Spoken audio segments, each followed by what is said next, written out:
Nganga KTN. Well, still on the Constitution, and civil society groups are questioning President William Ruto's move to declare 27th August as Katiba Day, claiming it was a ploy to sanitize records of constitutional violations.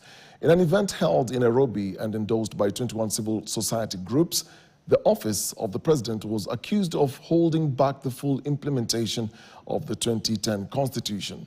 Esther Diana reports. 15 years after its promulgation, the transformative vision of the landmark Constitution 2010 remains just a promise that is largely unfulfilled. This is according to the civil society organizations that have criticized President William Ruto's pronouncement of Katiba Day.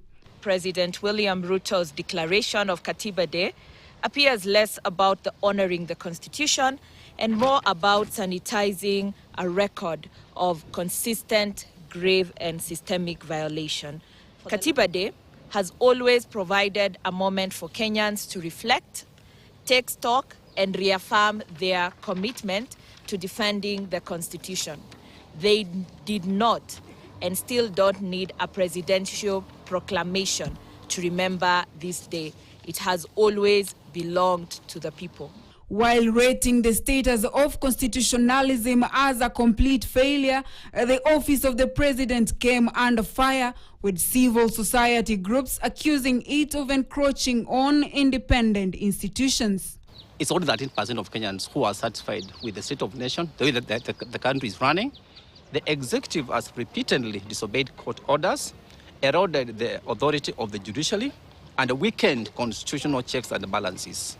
Devolution, one of the Constitution's most significant gains, has been systematically weakened through delayed and inadequate funding of counties, crippling essential services such as healthcare and education.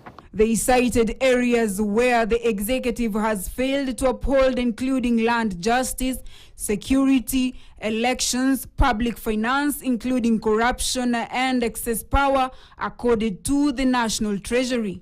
There must be fidelity to the letter and spirit of the Constitution.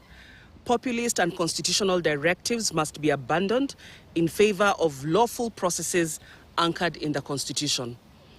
Interference with Parliament and the judiciary must end. They also demanded justice for victims of state violence, both in the past and present. We have a very good constitution, one of the best in the world. Implementation is a problem because over the years, those who get into executive power think that they have gotten an opportunity to enrich themselves. According to the former Chief Justice David Maraga, a constitution is just as good as its implementation. The aim of the Constitution 2010 to transform governance has been put to test by successive administrative failures in upholding its principles, uneven distribution of development resources, violation of human rights and freedoms, and the persistent attack on devolved systems of governance. Esther Diana, KTN, Nairobi. 15 years after Kenya's